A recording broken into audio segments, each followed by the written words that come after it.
Hello, welcome to our new vlog. Excited na kami. Pupunta kami ngayon saan? Sa Calatagan. Ang hirap makipagkabulan sa bus. Papuntang PITX.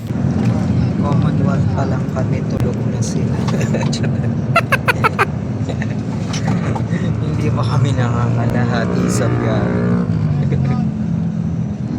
Ayan, nandito na tayo sa may MOA papuntang PITX. Time check 8:10. Umalis tayo sa Commonwealth ng 6:10, so 2 hours ang biyahe natin papuntang PITX. Ayan, nandito na tayo sa may terminal na papuntang Calatagan, kaso wala pang bus, so maghihintay muna tayo ng announcement. Habang wala pa, kakain muna tayo sa baro. Kain muna tayo kasi nakakagutom yung biyahe. Shut up. Dito na tayo sa bus ng Calatagan. Time check 9:36. So siguro mga halos to mga alas 6 pa. So we will let you know kung anong oras kami mga karating dito. We'll send update.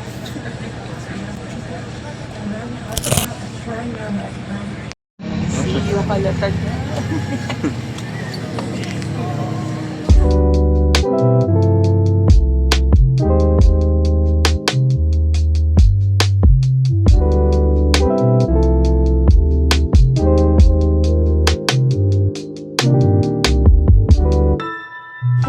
Time check, it's 1:10 pero nasa bus pa rin.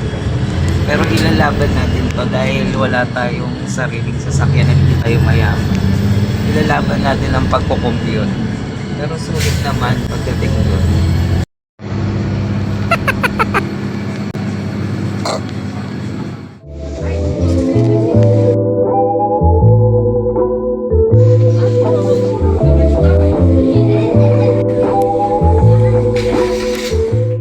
Nandito na tayo sa terminal, Calatagan Terminal. Bumili muna tayo ng alak bago tayo dumiretso sa resort kasi syempre mas mahal ang bilihin doon.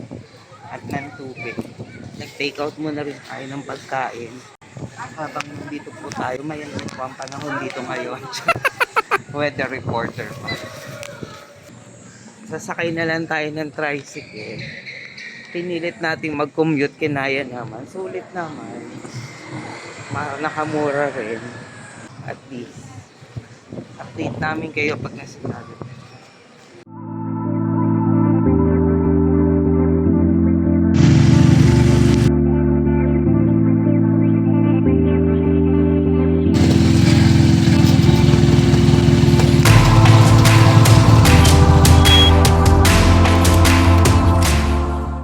And finally we're here. Kinaya. Dilit, pero kinaya. Oh, ang ganda. Tara, itutour namin kayo. Oh, diba? Yes. Best day At least, hindi na drawing yung pagsuswim namin sa beach.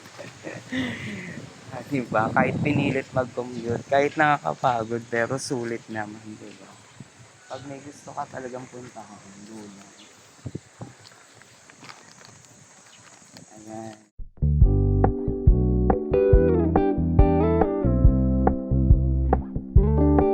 We're gonna keep it low-key, keep it softly spoken, with no strings tying you to me. I'm happy in your company with no emotion, cause my love deserves to be free. Yung pag-i-stay natin. Asa kayo sa bahay niyo? May una naman pala. Ayun. Charan!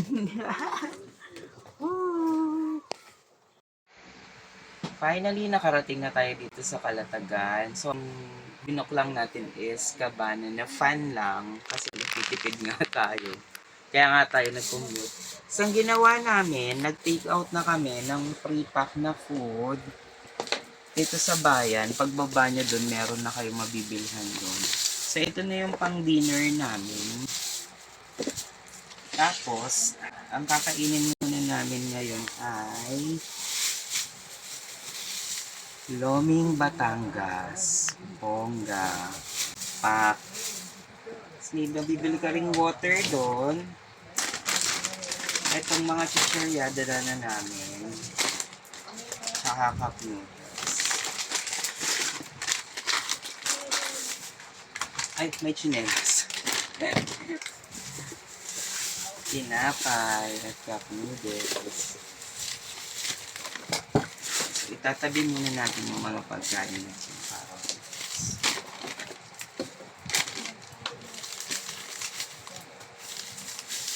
diba? I'm so proud of ourselves. Natuloy tayo. Kahit commute lang. Di pala man. Actually, kahit di na kayo magdala rito ng sobrang daming pagkain. Kasi dun sa bayan, ang dami nyo nang mabibili nyo. Murang kakainin. Kaya hindi niya, kahit di na kayo magpaka-exaggerated sa pagdadala. Ang first meal natin ngayon dito, Loming Batangas. Ayan. Tikman natin ang lomi ng Kalatagan. May meron din pala silang provide na mga spoon. Cute. Tapos, ito yung sabaw tsaka noodles. Naka-separate siya para hindi ma-overcook yung mga gulay. Sarap, ang init pa. And then the toppings, meron siyang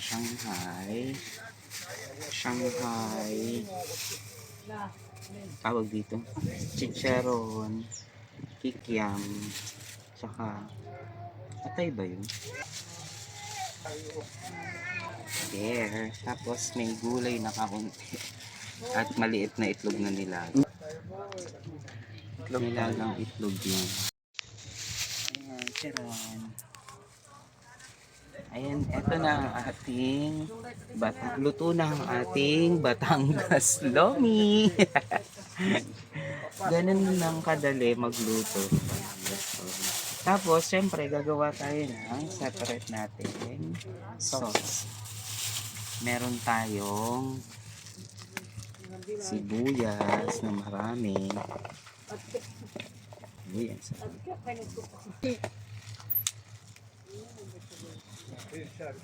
And then the sili and calamansi. Diba, hindi na natin kailangan magbaon ng maraming pagkain kasi may mabibili ka na rito somewhere. Pentawid gutom. And by the way, this is only 120 pesos per order. Good for sharing mo siya. Dalawa yung in-order namin. And then the toyo. Marami ko nito.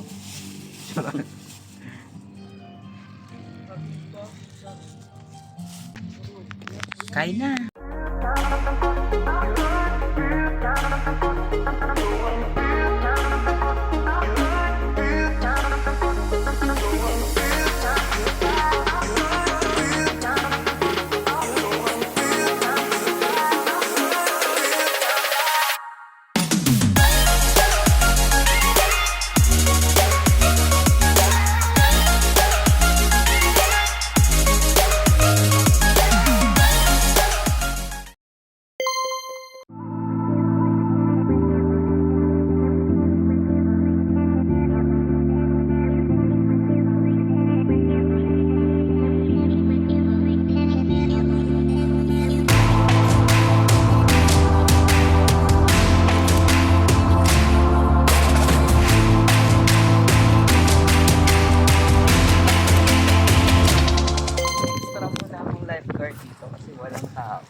Ako munang papalit. Habang kayo, mangisda kayo ng ulam natin bukas. Ayun o, island hopping.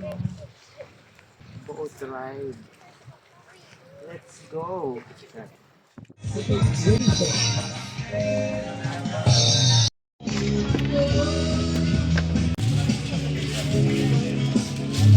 Hello, hello! Hello everyone! After natin maggala at kumain ng lomi, magpapalamig muna tayo. ang dessert nating halo-halo. Buti na lang may nagtitinda rin dito malapit dyan sa ano. Kaya, no need na talaga magdala ng maraming gamit dito. Alin tayo? At eto na nga, dinner na natin dito sa Buhay Probinsya series. Charis! Hindi. Ano to, it's the summer 2026. Nagkalatagan tayo at dinner na. And kung kanina, sabi ko sa inyo, nag-take out lang tayo ng food para pang dinner natin. And pupunta tayo ngayon dun sa bonfire para medyo dramatic naman yung pagkain natin. Tara, samahan nyo kami. Dito kasi sa ano, kasama na dun sa package yung bonfire. So, kahit tatlo lang kami, magbo-bonfire kami. Pero ang warm ng feeling, in fairness, yung by the beach tapos may bonfire, sobrang warm ng feeling. Pag bumusog pa ako, baliw ka. Yung kanya, sarap lang pala ng feeling ng nasa seashore ka. Tapos may bonfire. Tapos meron kang tapsilog.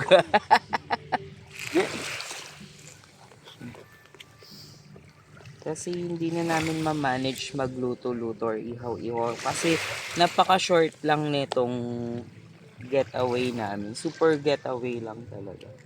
Kasi Thursday, may pasok na ulit ka agad. Ay! Aray! No. What happened? What happened, Jawa? Alam mo, ano ka? Ayan, nandito tayo sa bonfire.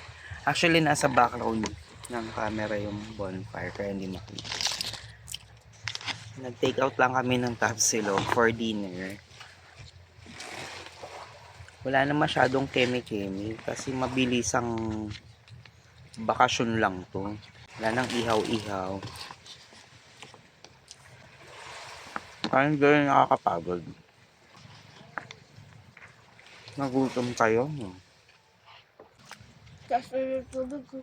Kumain na kayo kasi maaga ka matutulog. Kasi bukas, magabang tayo ng sunset. Sunset? Sunrise. Sunrise pala. Bobo. Super dilim ng dagat, no? Kaya pala yung mga bangka, parang may mga Christmas lights sila. Ano yun? Nakakatuwa tignan.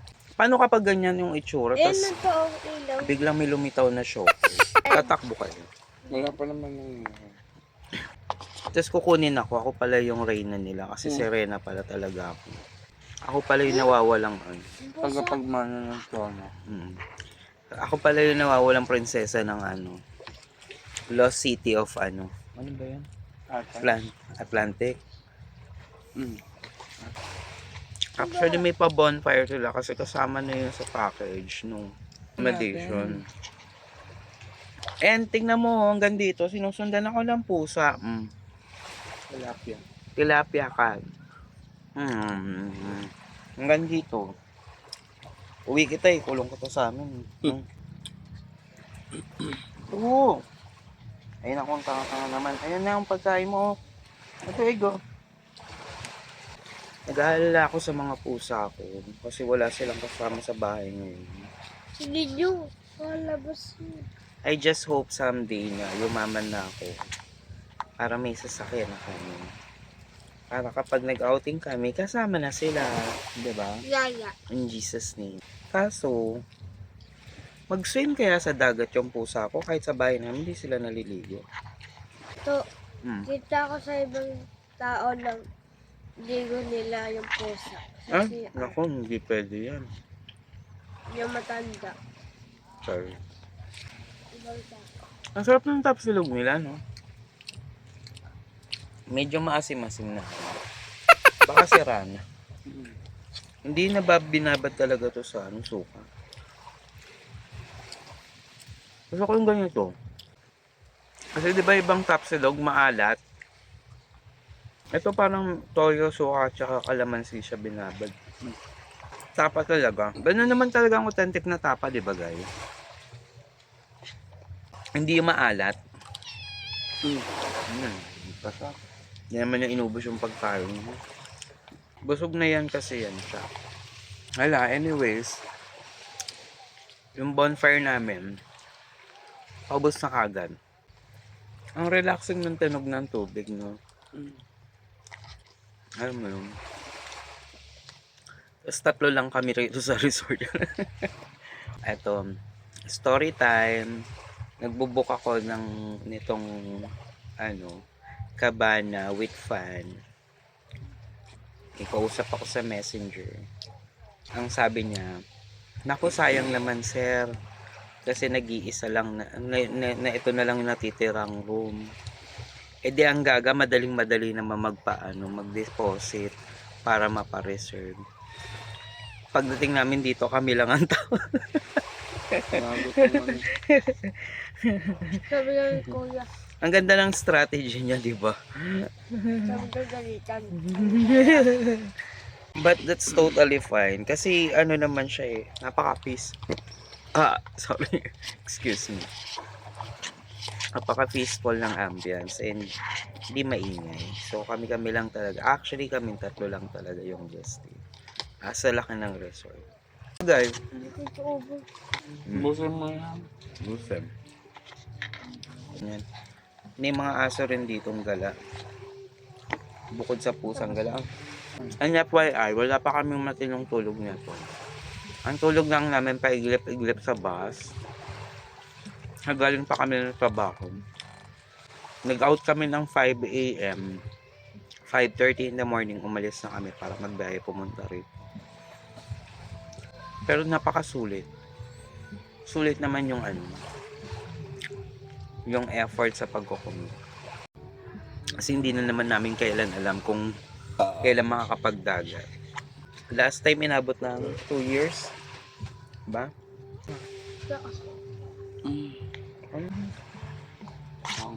Hindi ka mo yung matulap yan. Okay guys, see you tomorrow. No? May mga kaganapan pa tayo bukas. Mag-aantay tayo ng sunrise. Saka magsiswim. Uwi na ulit. Good night. Yeah.